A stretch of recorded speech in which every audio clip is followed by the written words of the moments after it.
Everyone, तो आप सभी जानते हैं आज हम यहाँ पर क्यों उपस्थित हुए हैं, जानते हैं ना। आज हम स्वामी विवेकानंद जी की 160वीं जयंती मनाने के लिए यहाँ पर एकत्रित हुए हैं।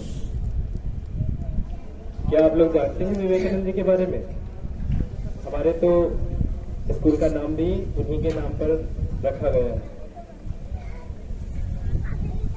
देखिए, वे हमारे देश के महान विभूतियों में से एक है। इनका जन्म 12 जनवरी 1863 में हुआ था। इनके पिताजी जो थे यशवनाथ दत्त जी, ये कलकत्ता हाईकोर्ट में वकील थे।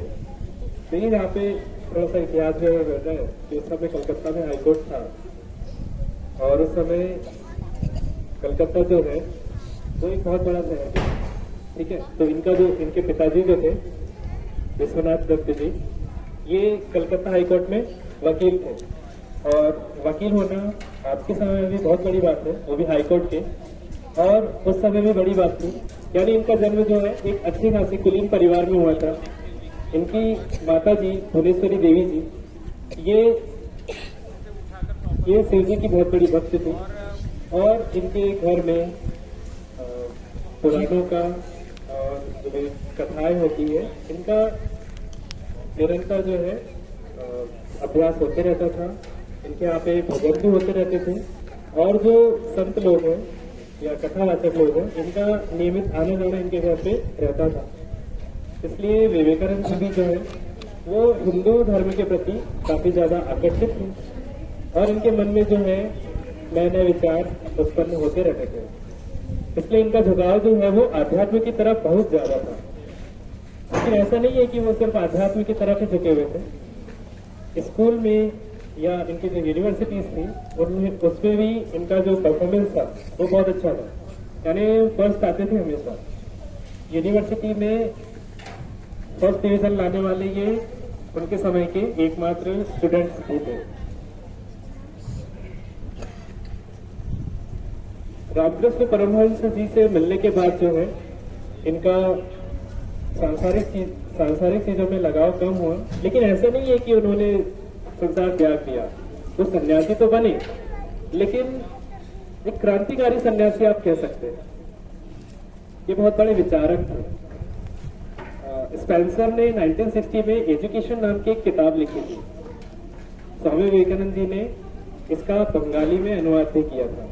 अब आप जानते हो कि इंग्लिश की किताब का बंगाली में अगर अनुवाद करना है तो इसके लिए दोनों भाषाओं का ज्ञान होना जरूरी है।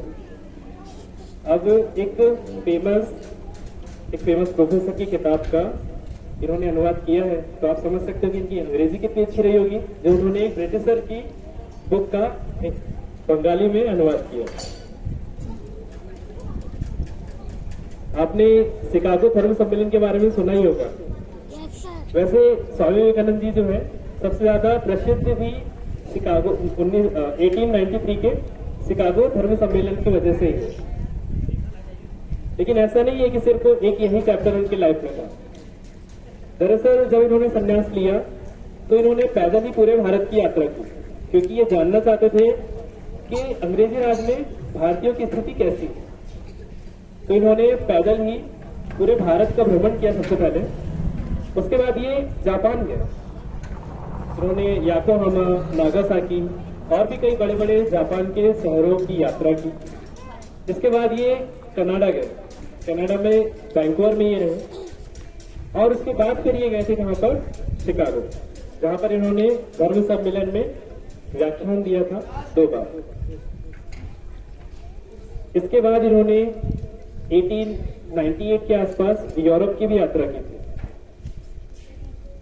यूरोप में इन्होंने हंगरी, बुडापेस्ट, कुस्तुनतुनिया, आपको इस शहर का नाम अभी शायद लेना भी नहीं आएगा, ठीक है।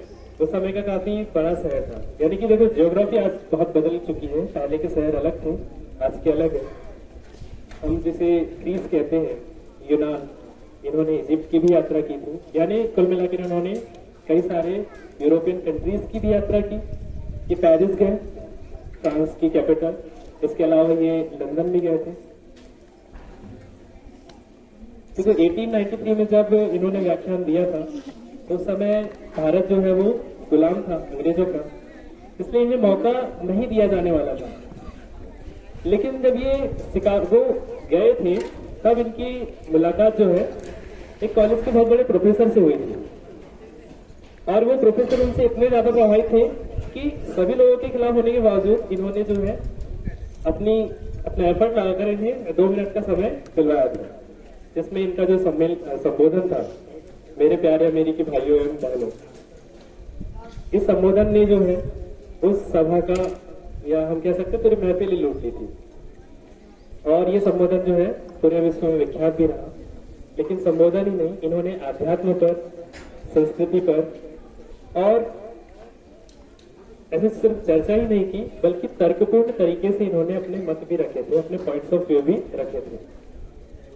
जब ये यूरोप से आया 1899 में, तब इन्होंने डंडा उठा लिया था। आपको पता है डंडा उठाने का मतलब क्या है? ये सशस्त्र क्रांति करना चाहते थे। इनका विचार था कि हमें अब शस्त्र उठा लेना चाहिए। तो शुरुआत में जब ये आए वहां से वापस, तो अंग्रेजों को भगाने के लिए ये पहले सशस्त्र क्रांति के पक्ष में थे। लेकिन जल्द ही ये समझ में आ गया, क्योंकि वो पूरा देश घूमे थे, उन्होंने आधी दुनिया घूमी हुई थी, तो उन्हें ये समझ में आया कि सशस्त्र क्रांति के लिए देश अभी परिपक्व नहीं है, या हमारे देश की जो सांस्कृतिक, सामाजिक या उस समय की जो भी तात्कालिक परिस्थितियां थी, वो सशस्त्र क्रांति के लिए उपयोगी नहीं है या उपयुक्त नहीं है। इसलिए उन्होंने जो है सशस्त्र क्रांति का विचार त्याग दिया था। यानी वो भी एक तरह से गरम दल के नेता थे स्टार्ट में, नेता नहीं कहेंगे हम, एक ऐसे युवा थे जो कि देश के लिए कुछ भी करने के लिए तैयार थे। लेकिन उन्होंने परिस्थिति को समझा और उन्होंने शस्त्र नहीं उठाया उस समय। आप एक अपने फोटो देखी होगी जिसमें बाजू में उनके डंडा रखा हुआ है, वो योग मुद्रा में बैठे हुए हैं और उनकी थोड़ी सेविंग वगैरह भी दिख रही है। ये फोटो जब उन्हें दिखाई गई थी तो उन्होंने कहा था कि इसमें तो मैं किसी डाकुओं का सरदार लग रहा हूँ। और ये उस समय की फोटो थी जब वो सशस्त्र मतलब क्रांति करना चाहते थे। तो ऐसा नहीं है कि वो संत थे, उन्होंने वो पैदल घूमे, व्याख्यान दिए, यहाँ वहां प्रवचन दिए और चलो, नहीं, वो बहुत बड़े शिक्षाविद भी थे। जैसा कि मैंने आपको स्टार्ट में बताया, उन्होंने स्पेंसर की जो किताब है, फेमस किताब है एजुकेशन नाम की, जो स्पेंसर ने 1860 में लिखी थी, जिसका बंगाली में अनुवाद भी किया था। वो व्याख्याता तो थे ही, क्योंकि उन्होंने शिकागो में व्याख्यान भी दिया। शिकागो में व्याख्यान के बाद वो दूसरी बार जब अमेरिका गए थे तो करीब वहां पे 2 से 3 साल रहे। इस दौरान उन्होंने रामकृष्ण मिशन के लिए कई सारे आश्रमों की स्थापना भी की। जब वो यूरोप गए तो यूरोप में भी उन्होंने हमारी संस्कृति का प्रचार किया, हमारी हिंदू संस्कृति का प्रचार भी किया, और साथ में तर्कपूर्ण तरीके से अपनी संस्कृति को रखा भी वहां पर। इनके विचार या इनके तर्क जो है इतने प्रभावी हुआ करते थे कि कोई भी इन्हें जो है अपना आदर्श, अपना गुरु मान ही लेता था। इन्होंने हजारों शिष्य बनाए अमेरिका में, यूरोप में, खास करके इंग्लैंड और फ्रांस में। इनका देहांत जो है वो काफी अर्ली हो गया था। 39 वर्ष की आयु में 4 जुलाई 1902 में इन्होंने अपना देह त्याग किया था। और इनके शिष्यों के अनुसार उस दिन भी इन्होंने अपने नित्य कर्म जो है, ये इनका जो भी सुबह उठना था और जो भी दैनिक दिनचर्या हुआ करती थी, वो उन्होंने पूरी की, और उसके बाद वो महासमाधि में विलीन हो गए। वेलूर के पास जो है गंगा तट पर इनका दाह संस्कार वहीं पर किया गया, जहां पर करीब 16 साल पहले उनके गुरु श्री रामकृष्ण परमहंस जी का अंतिम संस्कार किया गया था। और ये बहुत बड़ी बात होती है ऐसे। तो स्वामी विवेकानंद जी का जो जन्म है, जो जीवन है, वो वैसे तो काफी संक्षिप्त ही माना जाएगा। 39 वर्ष की आयु में इनका निधन हो गया था, लेकिन ये काफी प्रभावशाली व्यक्तित्व थे, काफी प्रभावशाली व्यक्ति थे। इनके प्रभाव से या इनके जीवन से प्रेरणा लेकर 12 जनवरी जो कि इनकी जन्म तिथि है, जयंती है, इसे राष्ट्रीय युवा दिवस के रूप में भी मनाया जाता है। और इस दिन जो है योग और प्राणायाम वगैरह भी कराया जाता है, खास करके सूर्य नमस्कार। तो ऐसे थे हमारे विवेकानंद जी, इनके कुछ प्रमुख कोट्स हैं। पहला कोट है, चिंता नहीं चिंतन कीजिए, नए विचारों को जन्म दीजिए। अगर आप चिंता करते हो तो इससे क्या होगा, आपको नुकसान ही होगा, लेकिन अगर आप चिंतन करेंगे तो इससे नए विचार जन्म लेंगे जो आपको आगे बढ़ने में मदद करेंगे। इसके अलावा उठो, जागो, औरों को जगाओ, मानव जीवन को सफल करो और तब तक बढ़ते रहो जब तक लक्ष्य प्राप्ति ना हो जाए। एक प्रसंग में आपको सुनाना चाहूंगा। एक बार ये आश्रम में आराम कर रहे थे, दोपहर के समय में एक व्यक्ति इनके पास आया। उन्होंने कहा कि गुरुदेव, मैं बहुत परेशान हूं, मैं बहुत मेहनत करता हूं, दिन रात मेहनत करता हूं, फिर भी मुझे सब फल प्राप्त नहीं होता, मैं क्या करूं, मुझे कुछ उपाय बताइए। तो विवेकानंद जी ने कुछ सोचा। उन्होंने कहा, एक काम कीजिए, आप इस कुत्ते को थोड़ा सा, मतलब उनके आश्रम में जो कुत्ता था, उन्होंने कहा कि आप इसे थोड़ा घुमा ले आइए, तब तक मैं आपकी समस्या का समाधान ढूंढता हूं। तो विवेकानंद जी उसके बाद अपने ध्यान में लीन हो गया। कुछ समय बाद जब वो व्यक्ति वापस आया कुत्ते को घुमा के टहला कर लेकर, तो विवेकानंद जी ने देखा कि वो व्यक्ति जो है वो बिल्कुल भी नहीं थका रहा, जबकि कुत्ता जो है वो हाँफ रहा है। उन्होंने उस व्यक्ति से पूछा कि आप बिल्कुल भी नहीं थके, आप बिल्कुल भी हाँफ नहीं रहे और ये कुत्ता हाँफने लगा है, ऐसा क्यों? तो उस व्यक्ति ने उन्हें उत्तर दिया कि मैं तो सीधा चल रहा था, लेकिन ये कुत्ता जब भी कोई चीज को देख रहा था उसकी तरफ दौड़ा चला आता, भाग के जाता, फिर उसे कोई दूसरी चीज दिखती वो उधर भाग जाता।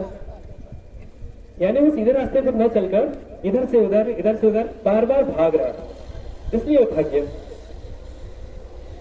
तब विवेकानंद जी ने कहा कि देखिए, यही आपके प्रश्न का उत्तर है। आप अपने जीवन में जो मेहनत कर रहे हैं, जो भागदौड़ कर रहे हैं, फिर भी आपको अगर सफलता नहीं मिल रही है, इसका मतलब ये है कि आप अपनी ऊर्जा को, अपनी मेहनत को शायद व्यर्थ की चीजों में ज्यादा खर्च कर रहे हैं। आपको अपने लक्ष्य की तरफ ध्यान केंद्रित करके और तब मेहनत करनी चाहिए, तो आप पाओगे कि जितनी मेहनत आप अभी कर रहे हो उससे भी कम मेहनत में आप अपने लक्ष्य तक जरूर पहुंच जाओगे और आपको व्यर्थ की मेहनत ही। तो संदेश साफ है, सबसे पहले एक लक्ष्य बनाइए, उस लक्ष्य के बारे में सोचिए, विचार कीजिए, उस लक्ष्य की प्राप्ति का मार्ग खोजिए और उस मार्ग पर तब तक चलते रहिए जब तक कि आपको लक्ष्य प्राप्त न हो जाए। उठो, जागो और तब तक चलते रहो जब तक कि आपको आपका लक्ष्य न मिल जाए। इन्हीं वचनों के साथ मैं अपनी वाणी को विराम देता हूँ। आज विवेकानंद जी की जन्म जयंती, 160वीं जयंती के उपलक्ष्य पर हम यहाँ पर उपस्थित हुए हैं। एक बार सभी लोग कहेंगे, भारत माता की।